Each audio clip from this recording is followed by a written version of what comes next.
Hi all, and welcome to our lecture on conditional branching. I'm sure many of you are sitting there saying, conditional branching, what the heck is that? And if that's the boat you're in, I would recommend you go and read the textbook first. Oh, that was such a professor moment of me, wasn't it?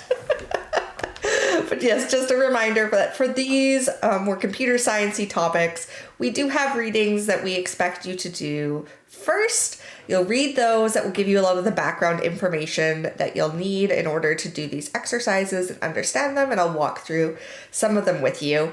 I try to say that I won't go through as much detail as the textbook, but I think you all have noticed I'm a little bit verbose.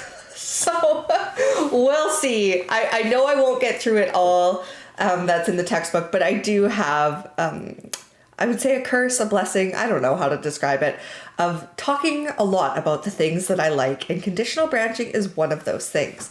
So up to this point in this class, we focused a lot on the biology side of things, and we've just started getting into the computer science side of things. So we've learned about these things called algorithms. We know that there's sets of instructions that get executed from the top all the way down to the bottom. We know that we can use things like different kinds of data types and variables to do different things within the computer, but we haven't had a way of programming in some kind of choice or decision point into our algorithms or programs that we want to make until now. This is the point. This is also more of a tricky topic for a lot of people. So if you are struggling with this topic, as well as the next topic with repetition, do not feel bad. Do not feel discouraged. Please come to labs. Please come to my help hours or the TA's help hours and ask us questions. Have us rework through exercises or debug assignments and things like that with you. We can give you more context, and by having those one-on-one conversations, we can really help figure out where that stumbling block is for you and help you get through that. So don't feel discouraged. This is often something a little bit more tricky, but we are here to help is the gist of it. So conditional branching is a way for us to add choice or a decision point into our program. And the way that we do that is through these things called if statements, which in Python truly are just the word if followed by some sort of condition. And they give us the power to ask questions about the data that we're using within our program itself. So we might be asking, what kinds of questions might we want to ask? There's a whole slew of them. We'll be doing exercises where we go through some examples. You'll see the examples in the labs. You'll see examples in your assignments, etc.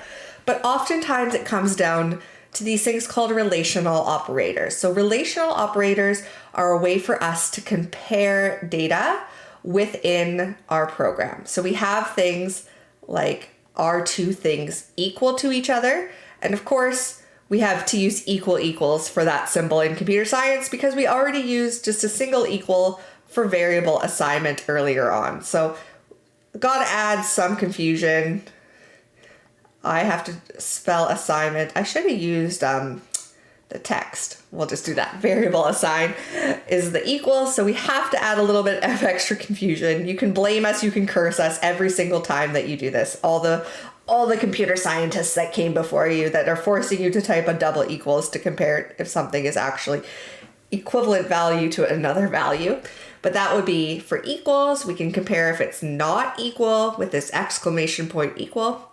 If it is greater than, if it is less than some other value, less than or equal to some other value, or greater than or equal to some other value. So these are the bulk of the operators that we will use to provide the function around these conditional branches or if statements that we have.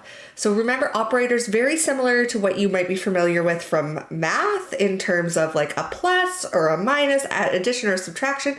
They just take two chunks of data, you specify the operator you want, and then that gets evaluated and it returns some sort of result. So if we were doing like a simple addition, we might have like a 3 over here and a 4 over here. And if our operator was a plus, that's going to return a 7 out of it.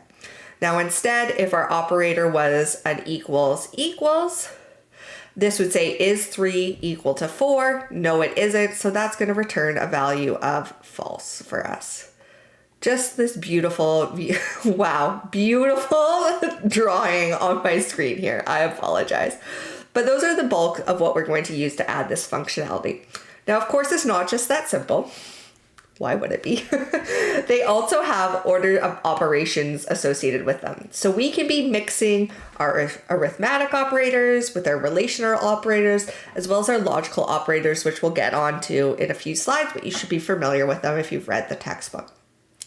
And so because we can mix and match all of these things to get more complicated functions out of these if statements, we do have to have some rules around what do we actually evaluate first when we get this kind of expression, and what do we evaluate at the end. If we don't have rules, it turns into chaos. We'd get 5 different answers and we wouldn't know what the computer is doing. So BINF, or you might have learned something different. I'm sure it's changed since I took high school math. Please correct me in the discussion board with what it's changed to, and then I can update these slides.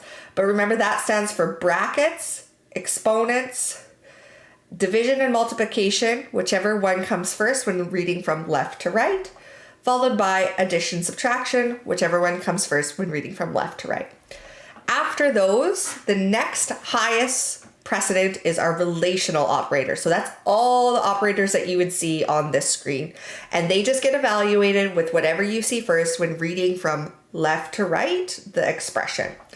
After that, we have not as the next highest precedent, and as the next highest precedent, and or as the lowest precedent. So you'll notice those logical operators, they're not evaluated just from left to right, whatever you see first. There is a little bit more in there.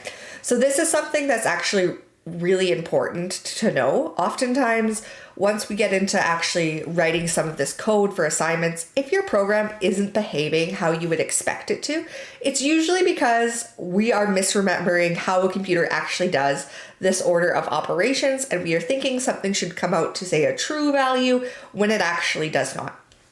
So I often keep this as like a little text file on my computer that I can easily refer back to. I say a little text file. Spoiler. I have a text file on my computer that says common Kim errors when programming. They're my common errors I make when I'm programmed. And that's something I started when I was in first year computer science as like a gut check for things that if I'm really stuck on something, did I actually go through and make sure all these things that I often find as stumbling blocks myself were actually looked at again to make sure that these aren't the case. And this is one of those things. I forget all of the time that the logical operators aren't just from left to right, whatever you see first, and that it's not and or. All the time. And I've been doing this for years. Highly recommend that you add this to your little important things that we've learned in BINF 151. So when it comes to writing programs on assignments or exams, you can easily refer back to it and remind yourself, oh yes, those logical operators do have different precedents. Don't fall into the same trap I did for many, many years. Yeah, it's almost, I'm a little bit ashamed of my file, but I'm not at all, because I know I'm a human. I'm not a computer. And I expect those kinds of things to happen. And it's a good way to like fail safe that situation. All right. So enough about me and my silly files that I have on my computer. So first exercise we're going to do is we have these different variables. So we have some integer variables as well as some string variables down here. And we want to evaluate the following expressions. So I'm going to show you how we would work through this just on pen and paper, but then also how we can gut check ourselves with a program in PyCharm in order to say, yes, we came to the correct solution here. So I'm going to flip over to my PyCharm. Just 2 seconds while I get all of that sorted. And what I'm going to do in here is I'm going to make a new file for this lecture. So all I do is I'm on Windows, so I left click on my project, which is this very top folder inside of this navigation that we have over here. If you don't see it, just click on this thing, this little folder over here. That should expand and close that section of your PyCharm. So I'm just going to left click on that. If you're on Mac, it'd be a 2-finger click. Then I go to New, and I go down and navigate to Python file. I'm going to just call this, what are we on? Chapter 9. And I'm going to hit enter. And so that has now made me a new file called chapter9.py. It's a Python file, so it shows up over here in my file explorer. I can also see it up here with the other files that I have opened. I'm going to just delete, or not delete, this just hides. They're still there. We can still see them in the file explorer. I'm not currently working on them though, so I'm just hiding them from the view.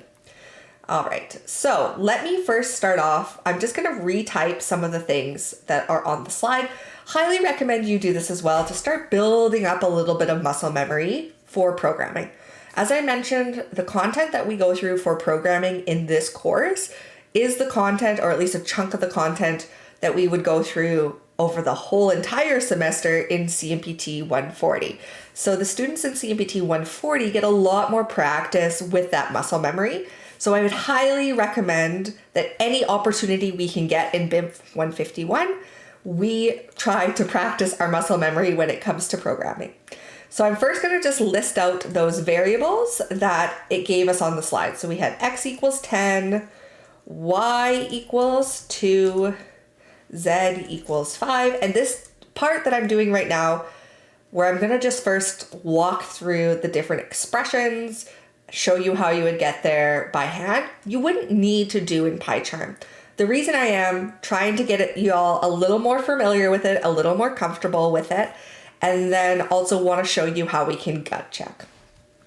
Then we have 3 string variables. So we have title, and I'm just going to make these empty strings for now. We have author, because I have the slide half hidden by my PyCharm and publisher. So I need to just double check what the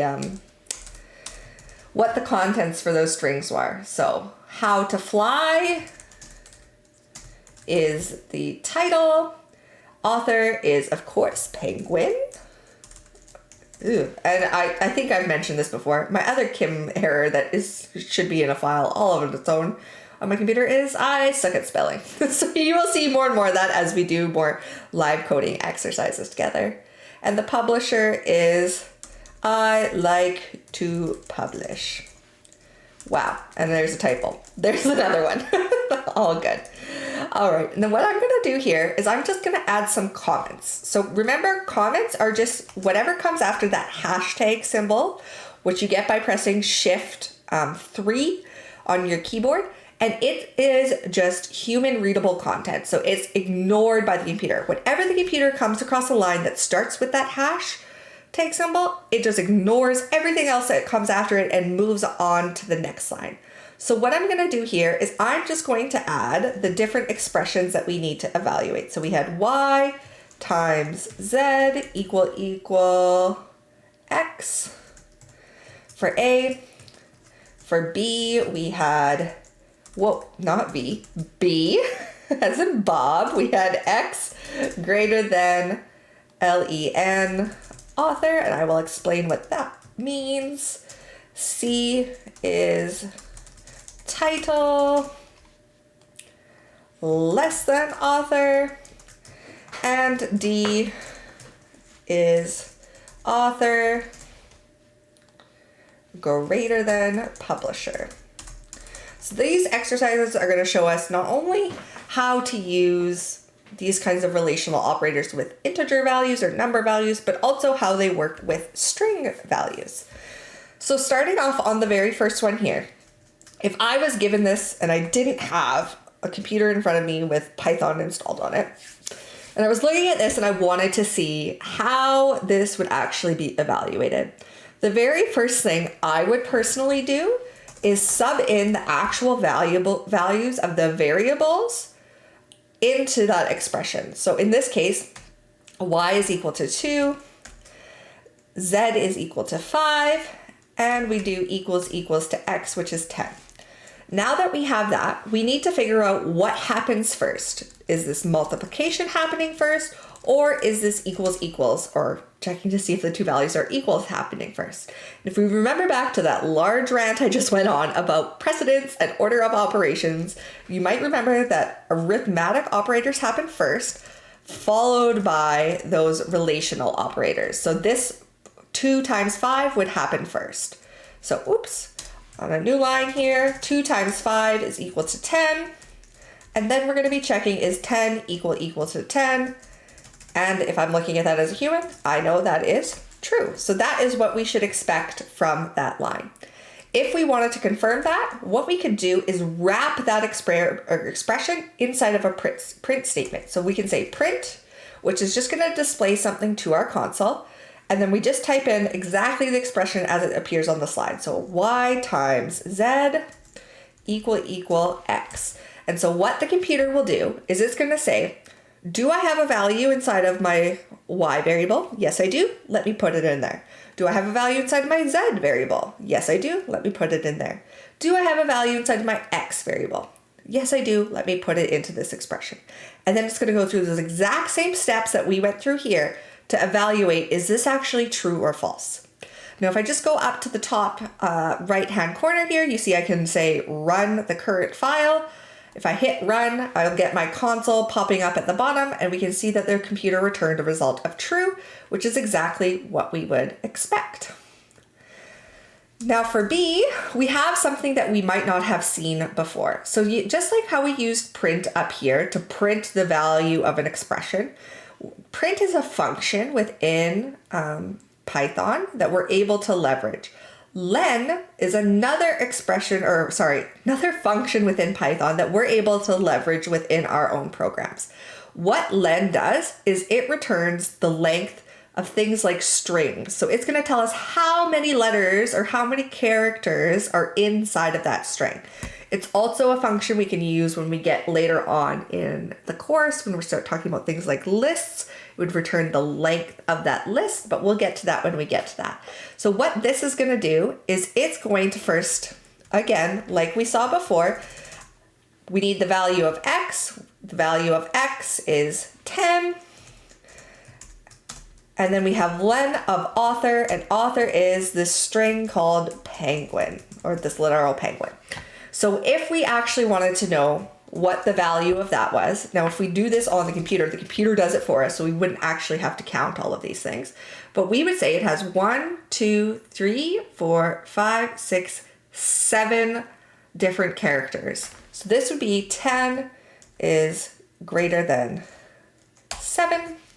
And then we would need to evaluate this expression. So when it comes to order of operations, whenever you have function calls, those get executed before things like addition or subtraction outside of that function call. Because you can do silly things like have author plus publisher, and then what would happen is because we have brackets here, that would get evaluated first, passed into this function, which again, we'll talk more about later, and then that value would get returned. But in this case, we just have one variable going in. We know that variable has a string penguin stored in it. We can count that has 7 characters. And then we're just left with this relational expression where we're saying, is 10 greater than 7? That is true. And of course, we can then again check by saying x greater than len author, and see how one of the lovely things about IDEs is they'll start popping up things that they think you're probably typing as you type them. So you'll see this one here has a little V beside it standing for variable. You can actually just hit enter and it will fill the rest of that out for you. It's amazing. So satisfying. And we got false. So what did I do wrong here? So if I'm looking through here, this all looks right. And then I go to my line 18 here, and you'll see I did a goof. I flipped the relational sign versus what was in these slides. So I had it be less than. And of course, 10 is not less than 7, hence why the computer gave me an answer of false. If I rerun that and with the proper greater than symbol, I get true and true, which is exactly what we expect.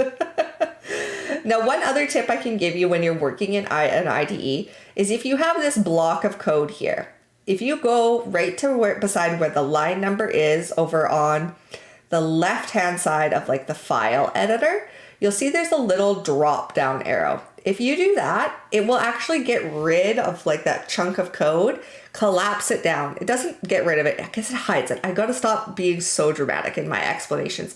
But that way you can see more of your program at the same time. I also have a really large font size right now just to help with you being able to see it on YouTube, but it's kind of just a nice way to keep things a little bit cleaner. So if that speaks to your soul, feel free to use it. All right, so our next one we have here is C, title less than author. So title in this case is How to Fly. I'm gonna copy and paste it and try not to use the Mac copy. Oh goodness. Work computer, I use a Mac. This computer, I use Windows. And the one thing that trips me up all the time is the Control-C and the Control-V on Windows versus the Command-C and the Command-V on Mac. I always try to use Command-C and Command-V, even when I'm on a Windows machine.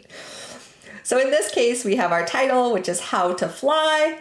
And then we have our author, which is Penguin. So pop quiz, where I will give you the answer very, very shortly.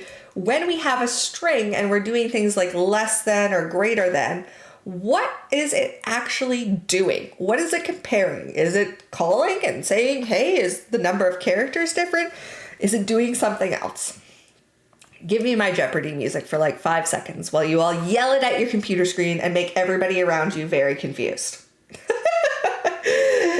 When we use the relational operators with string values, it's checking the dictionary ordering. So it's saying, does this come before this other string if we were to look it up in a dictionary? And I know dictionaries, like that example is almost too dated now.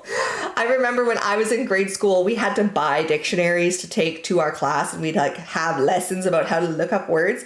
It's just like alphabetical order is effectively what we're trying to get out here. So in this case, we have an H that starts with our string before P. If we go back to the alphabet, H does come before P. So H is less than penguin in string form. So this should return a value of true. And again, we can just wrap that expression in a print statement to confirm title less than, and I didn't do the wrong one, author. If we run that, we have now 3 trues. So this one here is for expression A, expression B, and expression C. And then our very last one that we have here is author greater than publisher. So author in this case, let's just take it from here, was Penguin. So again, I'm going to add in a little comment just to give you the long form of what we're doing here. And then I'm going to hide that up there. And our publisher is I like to publish. So one thing to remember here is that will be a little bit tricky is how do capital letters and lowercase letters play nicely when it comes to alphabetical order or lexicographical order is what it's actually called. Dictionary order is what we often refer it to. So instead of giving you this answer, what I'm going to do is I'm just going to print it, and then you'll see if your gut from what you've read in the textbook is correct or not. And you see here, I got all these little red squigglies. That means I've done something wrong. And the thing I did wrong here is I forgot to add the relational operator. Again, it's really easy for me to look at what I just typed and find that because I've been doing this for years and years. It won't be as easy for yourself. That's why we have lots of opportunities in this class for help hours, whether it's in person in the labs or in the TA's help hours or remotely like one-on-one with a call with me. Whatever works for you, we are here to help. So let's see, author greater than publisher. And in this case, it is false. So this can be a little bit tricky because if we just looked at the P and just looked at the I, P does come after I in alphabetical order. But the trick here is that this I is lowercase. If this I was uppercase, actually I have to switch it all the way up here because that's the actual variable it's using. It's not using what's in the comment. Because remember, it ignores what's in that comment. So if we switch that to an uppercase, you'll see we now get true. So the reason is that lowercase letters come before capital letters when we talk about lexicographical order for how computers interpret things. It can be really hard to remember all of this at once, which is why I kind of recommend having a little bit of a cheat sheet for like things that are a bit more tricky that you can keep easy access as you're going through and coding up different things. But you can also always just try it on the computer. That's like one of the best ways to learn how to program. Let's just flip it to a capital I and see what happens. Does this give me the thing that I would expect? You can also just throw in like a really quick print statement where you just would go print, and you could just have something like this. Is A greater than capital B? And you could just play around with actual variables. And see, look, this is what I get. Trying to do examples on the fly. I made the computer mad at me. You see I have this big red text here. Ooh, explain with AI. That's a new feature. It piques my interest, but I haven't I haven't dived into that yet, so I won't recommend it. You'll see it's telling me that there's some problem here on line 30. There's something here on the print statement, and it's giving me this A is not defined. Well, the reason A is not defined is because the computer thinks this is a variable, but in fact, I want it to think of it as a string, as an actual literal value. So I need to add those quotes around it.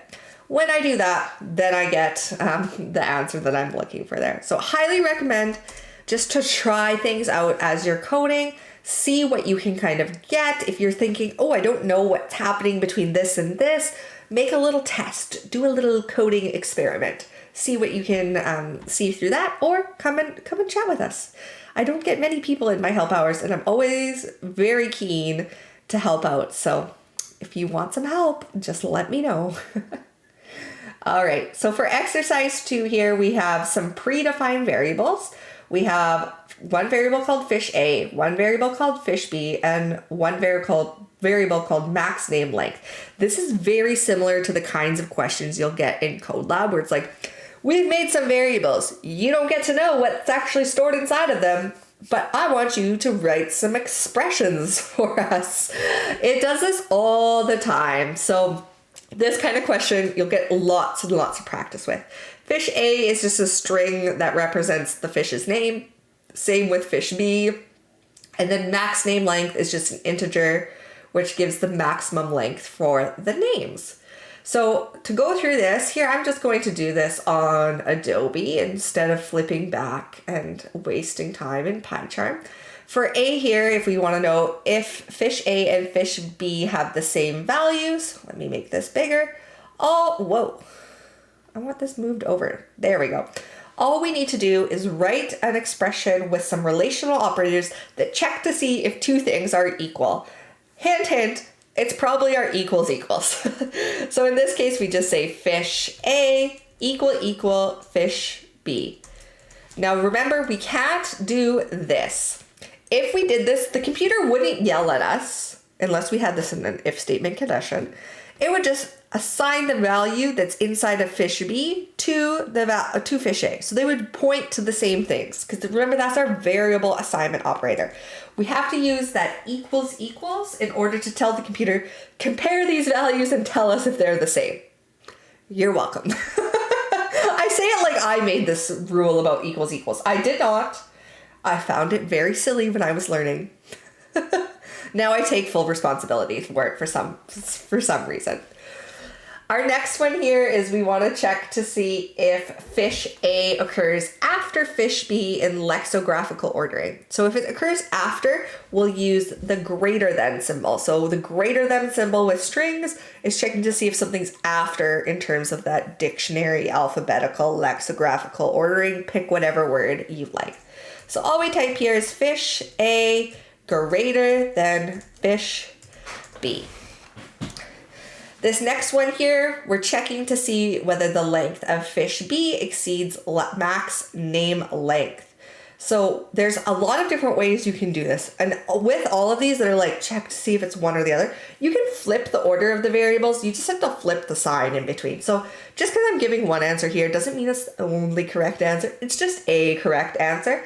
If you have other answers and you want to know if they would also work, either throw it into PyCharm, test it out with some values that you give those variables, or post it on the discussion boards and I will let you know. Just let me know what exercise and what chapter, and then I can figure out the rest. So in this one here, we want to know if fish B is greater than the max name length. So all we would do is throw that greater than sign in there. And we'd say max name length. I promise it says length. It just doesn't fit. I'm going to move it over a bit. Actually, I'm going to just put it down here and I'll mark it with a C so I can be continuously confusing. I am very sorry. Now, if we did this, the computer would scream at us. It would have a total 2-year-old tantrum about this expression. Why? Well, fish B is a string and max name length is an integer. And a computer does not know how to compare strings to integers. It would just have a tantrum, throw its hands up, give us a bunch of red text and say, I don't know how to do this. You deal with it. And then we would go, it's okay, stupid computer. We got you. We got this. What we want to actually know is how many characters are in the name of fish B. So we can use that len or length function and just wrap that fish B variable within those parameters or within those brackets for that function. And this will go in and calculate for us how many characters are in there, and then it will compare that value with max name length. The final one we have here is for D. So we want to see whether the shorter lengthwise of fish A and fish B is less than or equal to max name length. So this is starting to get a little more complicated. This is where we're going to be mushing together multiple different relational values or relational operators to get this more complicated expression out of it. So what we're going to do here is the very first thing is we want to know which name has fewer characters. Now within Python, there are some other built-in functions just like len, just like print, etc., that we can leverage that help us when we're looking for the smaller of two things or the larger of two things. And those are min and max. And so in this case, we're going to use min. Like all of our other functions that we're using so far in this class, we just type the name min and then add the brackets. And inside the brackets, we just put two different things that we want to compare. So one thing to note is for both min and max in Python, we can only pass it two things. So it can only do a pairwise comparison. There are ways we can like nest things together to make it compare a whole bunch of different things, but we can also just like compare two things at a time, save it into a variable if we need to compare it with something else. Thankfully for this expression, we only have to compare two things, and that's the length of the different fish names. So because it's the length, we're going to be using something very similar to what we did up here.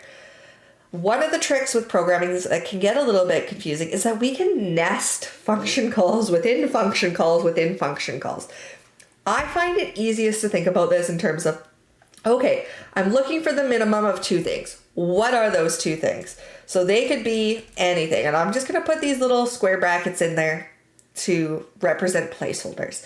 They could be things like, if we had two different variables, they could be things like X and Y. And what we could do before that is actually get the lengths of fish B and the length of fish A and store those values in two new variables called X and Y. In order to save space on the solution, what we have done is showcase some of what we could do for nesting. So instead of having these temporary variables, we can actually just put that function called the length right in there. So we can say length fish A and length, whoops, typos, length, oh my goodness, Windows, length fish B. And I know this can look a little bit messy if you're not used to seeing all these brackets, but you will get used to it, I promise. In this case, it's just saying whatever's returned by this function and whatever's returned by that function, tell me which one is smaller. Thank you, computer.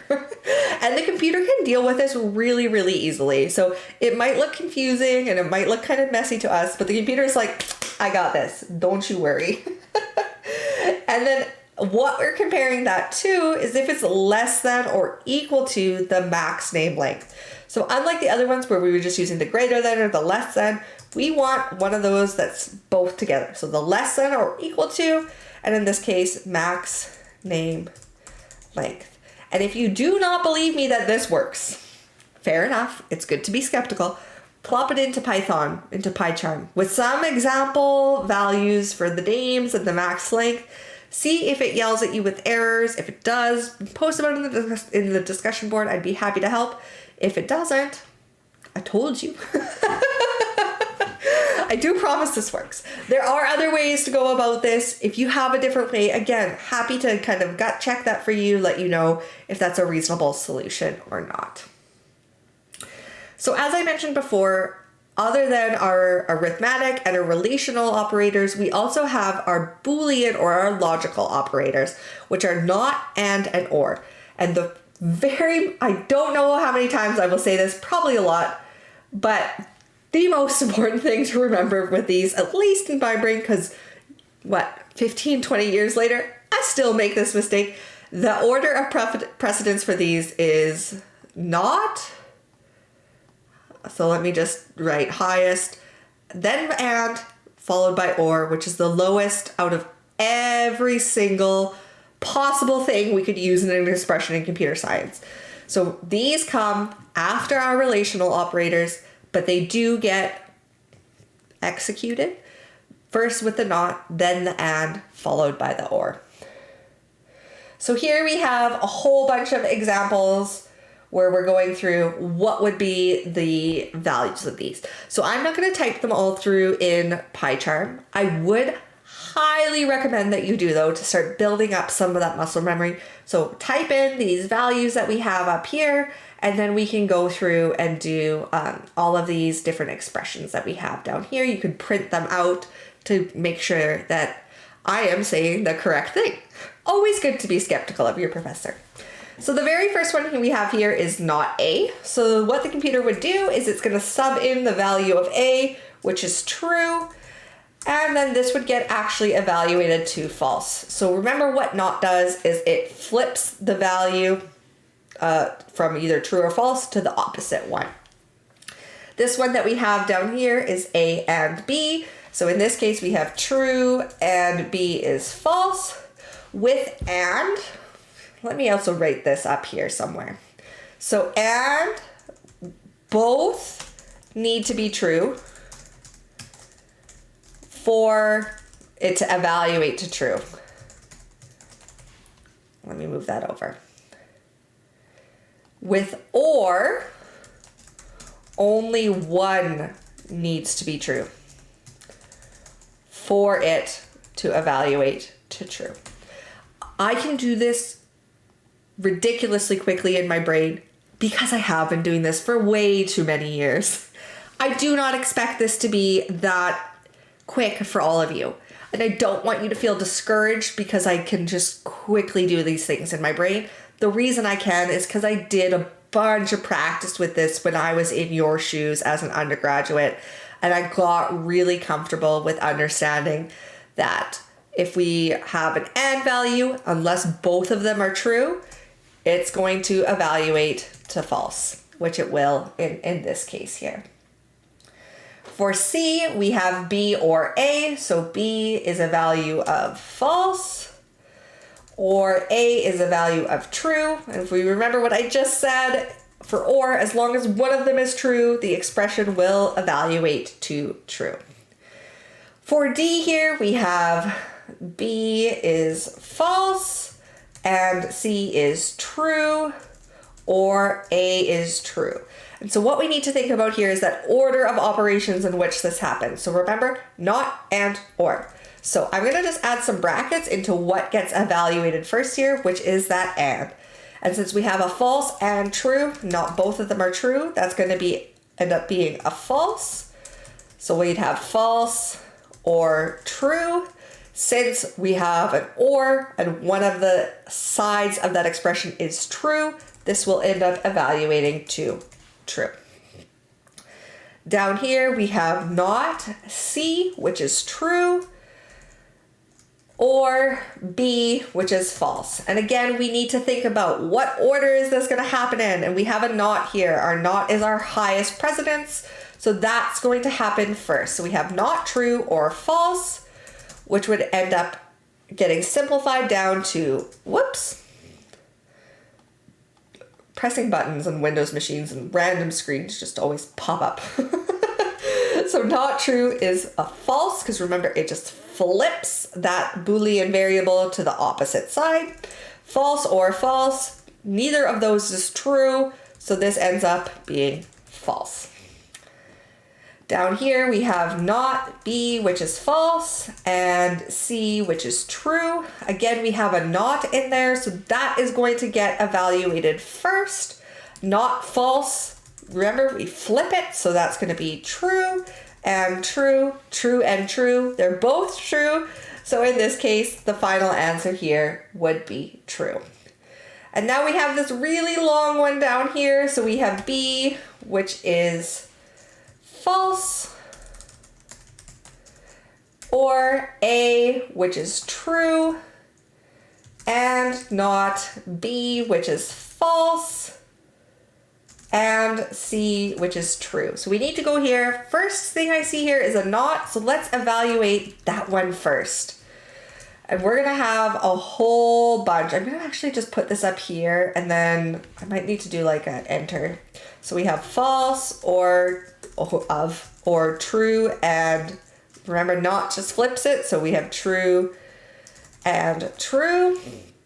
Our next one that we'll need to evaluate is this very first and statement that we have here. So since we have multiples in here, we do the first one that we've come to see from left to right. I actually need even more space. I'm gonna move this up here.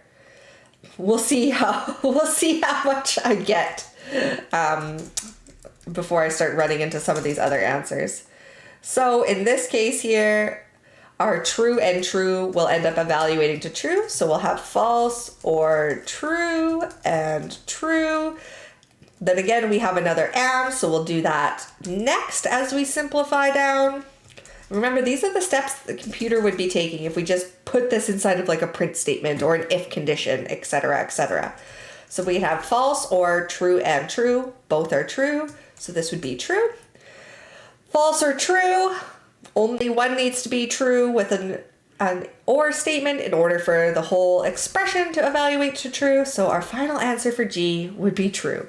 Very complicated. These are very common exam questions, very common like code lab-esque type quiz questions on labs, because they're really important. So I know it can seem tedious. I know I said true and false so many times in the span of these last few seconds here, which I apologize for, but it is really important to understand the different steps that the computer is taking in order to break down what these expressions are actually evaluating to, because we need to know that in order to code the right thing so that our program behaves the way that we want it to.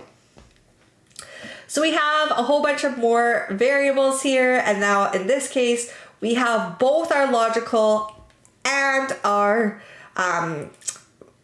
relational operators. Wow, my brain like short-circuited for a second there.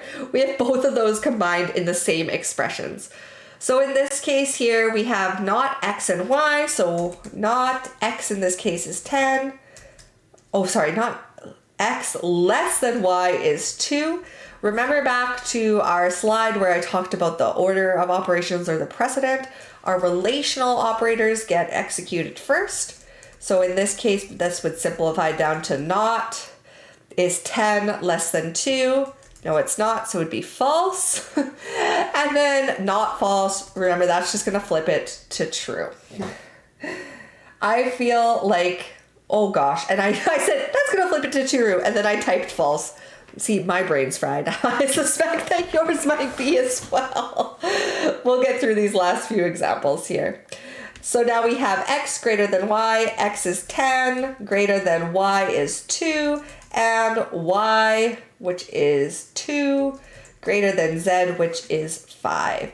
So in this case, we have two different relational operators and one logical operator. So we can actually do, since they're both independent of each other, both of those relational operators in one simplification step.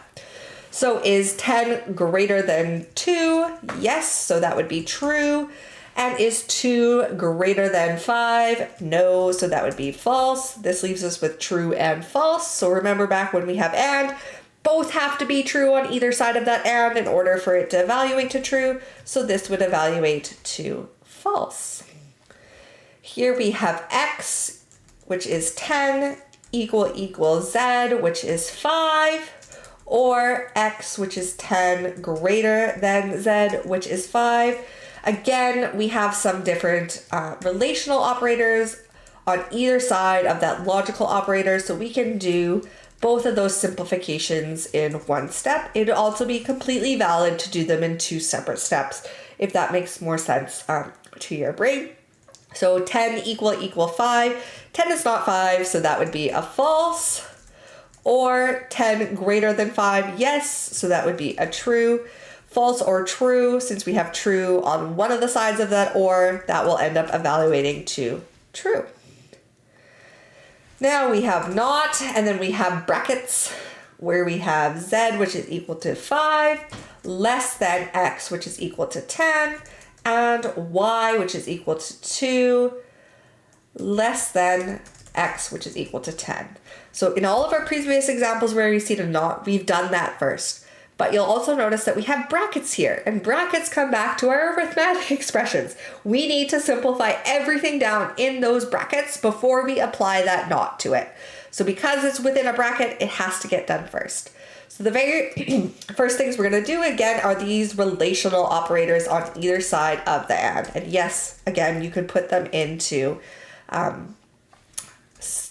2 different steps if you wanted to. So we have not, 5 less than 10 is true, and 2 less than 10 is true.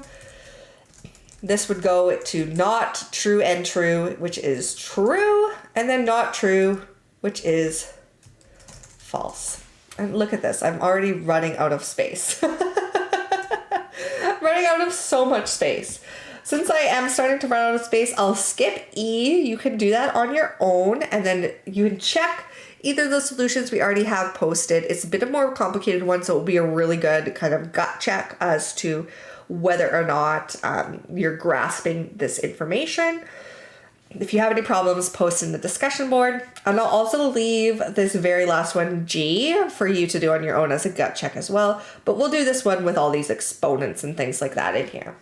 So we have y, which is 2, less than x, which is 10, minus z, which is 5. I gotta stop doing so many spaces, even though I love them. Or not x, which is 10 times, which is an exponent of y, which is 2, greater than y, which is 2, exponent of, excuse me, 10. So we have a lot in this expression here. We have a not, which we previously would have done first, but we also have a whole bunch of arithmetic expressions. So we want to do those things first. So our very highest precedent are going to be these exponential ones. Whoops. 10 to the power of 2 and 2 to the power of 10. Since we have one more arithmetic expression over here, I'm going to actually just combine those all into one single step to save space. And my never-ending running out of space slide. And because they're independent of each other. So it's not like we're trying to do some sort of math with the result of those exponents, etc., etc. No, I'm just going to quickly use my pie chart off screen to print the results of those exponentials, because do I remember what they are? Not off the top of my head. That's why I have computers. So this will all evaluate to 2 greater than 10 minus 5 is 5. I didn't have to put that one in pie chart. I can do simple subtraction in my head, I promise. Or not. 10 to the power of 2 is 100. What is 2 to the power of 10? Someone yell it out over the internet to me, please. Is 1024. Excuse me. Greater than 1024. So for this one, well, let me move this over here. And this is F, so we don't forget. F. Let me add some spaces so that my things line up beautifully. So now we have to start going in to look at our relational operators, which are the next thing. So we're going to have that 2 less than 5 and that 100 less than or greater than 10 or 1024. I shouldn't be using my like slang term for numbers on here. But 2 is indeed less than 5, so that is true or not. 100 is not greater than 1024, so that would be false. Our next thing that we do here is the not. Remember that has a higher precedent than the or. So we would say true or not false is true. True or true. Remember with or, we only need a true on at least one side of that operator. If we have it on both, gravy. That's awesome. It ends up evaluating to true. So please do E and G by yourself. Make sure that you're really grasping all of those orders of operation when you have all of these different kinds of operators in one single expression. All right, so now we're going to get on to branching and conditional statements. So these are these if statements that we have talked about in the textbook. So before we were just talking about the expressions that would go with an if statement. So this bit here is where the expression would go. So you have your if keyword, and then you have your expression, and then you have the colon afterwards. And remember, when we're in Python programming, whatever we have this if keyword and then the colon, we indent over to say, okay, the instructions that come after that only happen if that condition, this one here, evaluates to true. If it evaluates to false, it skips all the way to the next line within our code. So the two differences that we have here in these different pieces of code, and feel free to type them out in your PyCharm if you want to get used to it, is that this one uses a bunch of chained if statements. So you'll see they all have that if keyword. So anytime that that condition evaluates to false, it will skip to the next if statement. Over here on the second program that we have, you'll see we have an if statement, but then we have these elif statements. So these elif statements get executed if the condition that came before it was false. So if the grade greater than 85 is false, we jump to this if statement down here, this else if. So this in this case is if grade is greater than 70 was also false, then we would jump down to this one here. Whereas this one, they always happen no matter what. It gets a little tricky to understand it, but this exercise will help us understand what's going on here. So we have these two pieces of code. They are supposed to do the same thing, which print a letter grade based on a numerical grade. If we're given a grade of equal to 75, what would each print? So if grade is equal to 75 in this situation, we'd have this line here, which is ignored because it's a comment. Then we have letter equals F. Great. Love that we're setting a variable for the computer. We then say if grade is greater than 85. And remember, grade is 75, so this would be 75. 75 is not greater than 85, so we would skip to the next if statement. And in this case, it's asking, is grade greater than 70? Yes, it is. So we would assign the letter B to it. Now, unlike our second program, which we'll get to here, because this is an else if, this next line does get executed. And in this case, it's saying, is grade greater than 50? Yes, it is. So letter now was B becomes C. So what gets printed out of the end of this? the letter C, which is not what we want. That's going to be a bug in our code. Very hard for us to figure out where that issue is with our logic.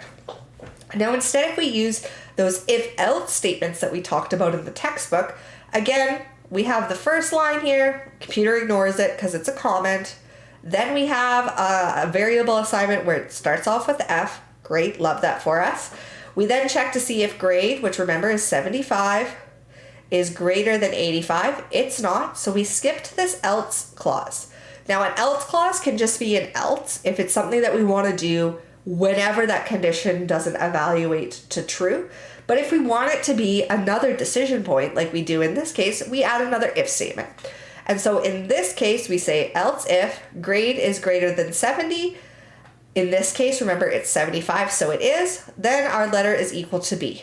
Since this was true, we skip this whole other else if statement down here, and we jump right to this print statement with the letter. So this is going to print out a value of B, which is what we expect. Remember, this else if down here only happens if this condition was false. Since it wasn't, we just execute that line of code that's within that block for that condition, and then we jump to the end of that big if-else statement. The computer would ignore that, and it would just move right on.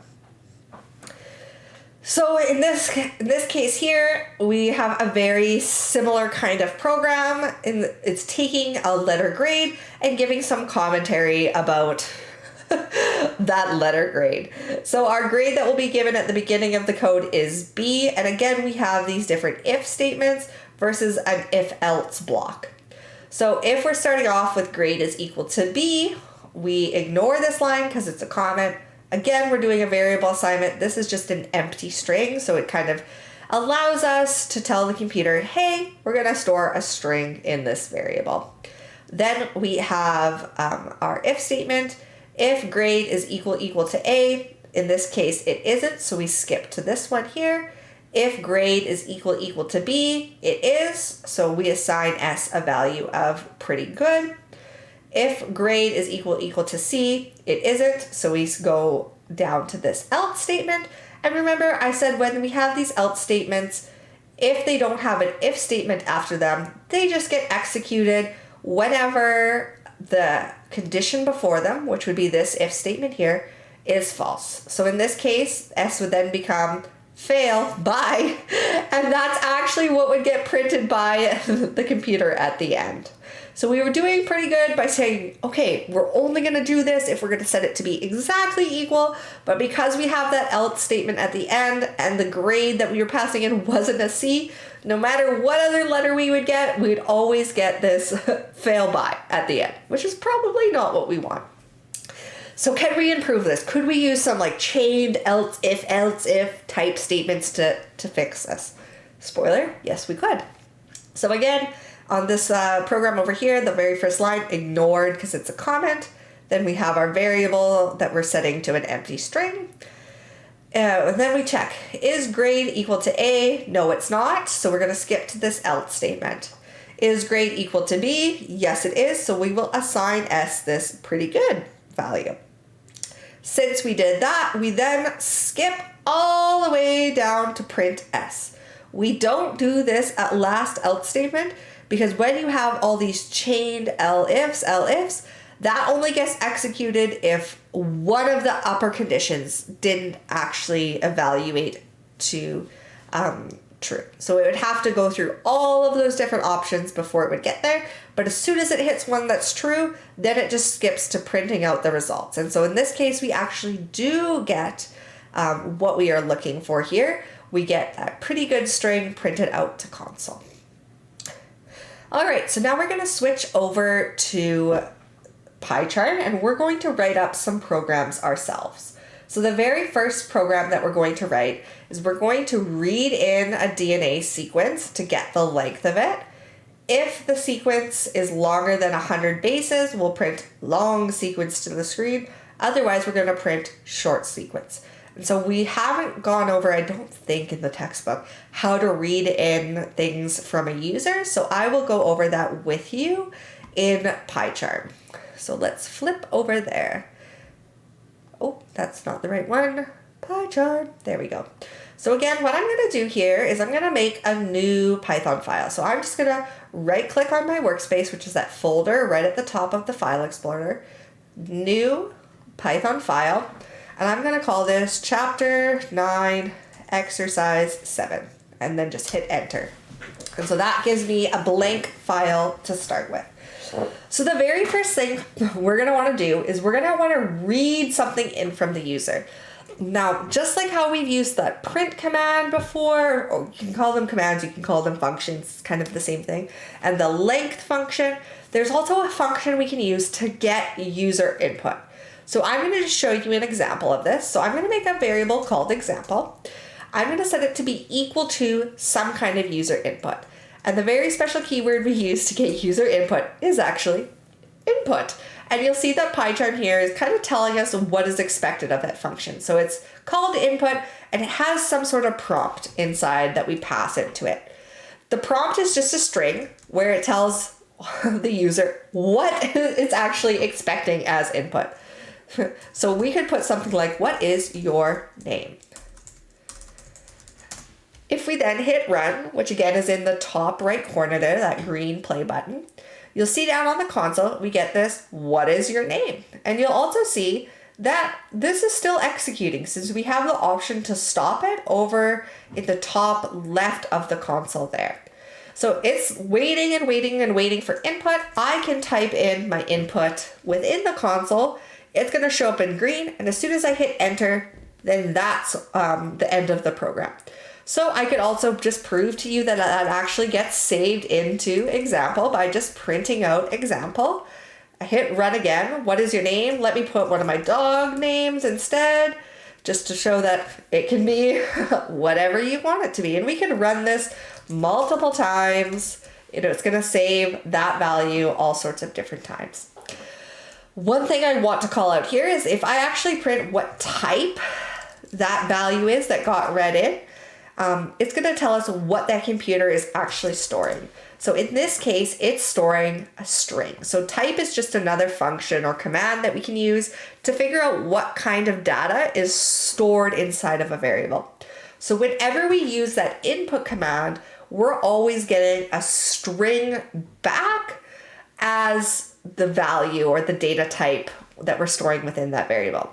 But sometimes, say my name was 9, I don't know, it won't recognize that that is actually an integer. And sometimes we actually want to do certain things with that integer value. So in this case here, I'm going to just modify this variable. We're going to call this sequence length now. And our prompt that we're going to be putting in is, how long is your sequence? And so the user will be expecting them to put in some kind of number. And so we're going to want to figure out a way to actually tell the computer that we are smarter than it, because I promise you like 100% of the time we are smarter than the computer, and that we know the user will be putting in a number and that it needs to do something with that. So one way that we can do that is by using another command on the computer. And these are all commands that I've documented in that like Python common function document on Canvas, is this integer command. So we could say, okay, well, we're going to modify that sequence length variable by converting it into an integer, because we know it's going to be an integer. And all we need to do to do that is type int, which stands for integer, and then put brackets, and inside those brackets, take the variable we want that currently contains something other than an integer, like a string, and then it would convert it into that data type that we requested, which is an integer. So if I print sequence length, let me just print the type of it to start off with. And then after I use that int command, you'll see that it changes. And I'm also going to just print, the value of it as well. Print sequence length. And then I'm going to just copy this and paste this after when I did that integer. Whoops. So if I run this now, and my sequence is going to be 140 base pairs. So you'll see the very first time I call that type command, it's a string. That's what we got from input, is a string. And it shows up as 140, so it looks like a number, but the computer is actually holding that as a string. After I use this int command on line 6, that variable is now an integer. And again, it shows up like a number on the console, which is what we would expect. So all I'm doing here is I'm saying, take this variable called sequence length, turn it into an integer, and then just restore that value into sequence length. So I could make a separate variable if I wanted to. I find just overwriting that variable is a little bit easier so that I don't mix up which one I'm actually supposed to be using. So the purpose of this program, after we read in how long the sequence was, we want to print out if it's greater than 100 that it's a long sequence, and if it's shorter than 100, it's going to be a short sequence. So we're going to use an if statement to do that, and we'll just say sequence length greater than 100. Then I'm going to print, and you'll see that the Python or PyCharm IDE automatically like tabs things over for me all beautifully. So I don't even need to think about it. It just does it for me. It's amazing. I love it. But we're going to print long sequence. If you're not using PyCharm, you might have to tab that over yourself. And then since that's all I'm doing within that if statement, I'm just going to go back to the same level of indentation of that if. And otherwise, if it's less than that, it's just going to be the else clause. And again, PyCharm automatically tabs it over for me. Bless, love it. We're going to print short sequence. Now I have this all typed up, and what I want to do is actually test it. So I want to test it so that it goes through this condition once, and then also ends up in this else condition once. So I'll test it with a value greater than 100, and I'll test it with a value less than 100. So for greater than 100, let's pick 250. And you'll see it does correctly print out long sequence. Now to test it again, I need to rerun it. In this case, I will put 42 and we get short sequence, which is exactly what we would expect. All right, so instead of flipping back to the slides here, I'm just gonna stay on this screen and I'll just read you what the next exercise is. So our exercise 8, we wanna read in the length of the DNA sequence. We already have that here. If the sequence is longer than 100 bases, we're going to print long sequence. We already got that. If the sequence is between 50 to 100 bases, we're going to print medium sequence. So we'll need to add that. Otherwise, we'll print short sequence. We already got that. So all we need to do is add in that extra step where we're checking to see, is this sequence in between 50 to 100 base pairs? There's lots of different ways we can do this.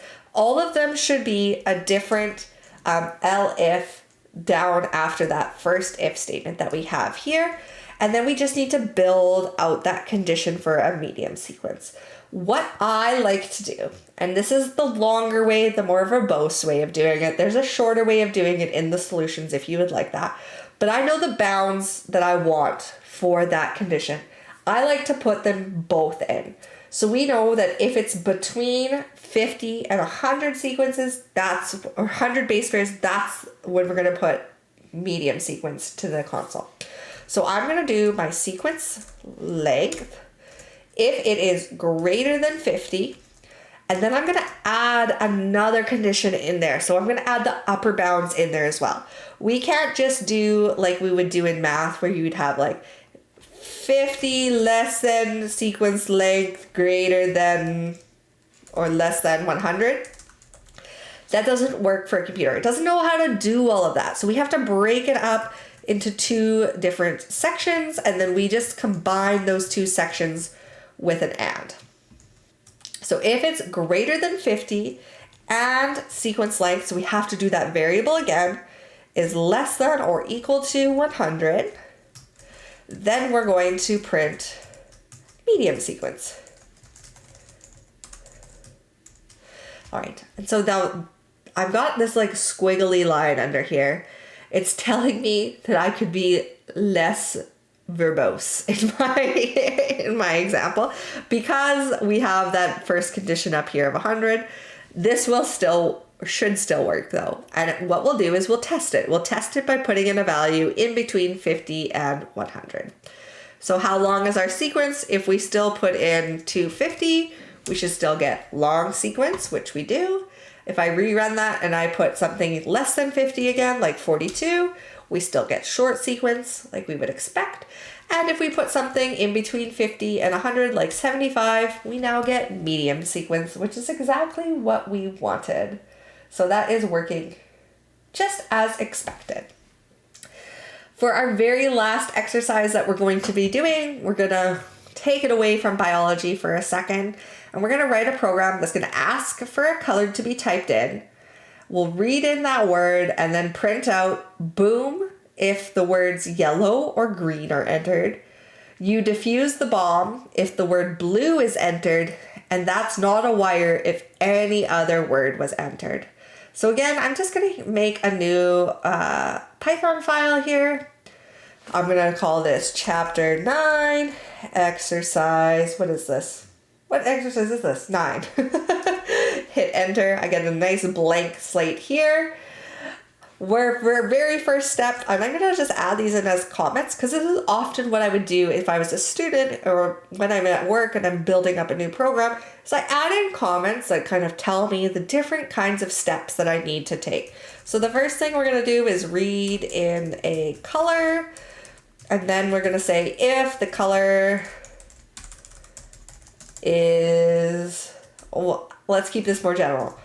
Print phrase depending on the color that was inputted. So this just gives me some structure so that I know when I come back to this what I was actually doing. So I'm going to make a variable called color, and I'm going to use again that input command to get some sort of feedback from the user. And in this case, I'm asking them to enter a caps locks a color. The user will then enter that color, and then I will be able to do all sorts of different things with it. Let me just double check if I need to print that out. Read in the word and print out, no, just the different examples. Wait. Oh, good. I'm still on this. I thought I'd switch back to the slides for a second. No, we're good. All right. And then I don't think inputted is a word. I don't care at this point. Then we're going to add in our if statement so that we can do different things. So the very first if statement we want is if the color is yellow or green, then we're going to print out boom. So I'm going to add an if statement, and then my condition will be if color equal yellow or color equal green. And again, easier for me to do this because I've been doing this for so long. It might take you longer to figure out what that condition actually needs to look like. You might have to play around with some different testing to see if you're getting the response that you want. If it's either of those, we print out boom. I'm going a little bit off script because it's almost Halloween while I'm recording these. Otherwise, if the color is equal to blue, then we are going to tell the user they defuse the bomb.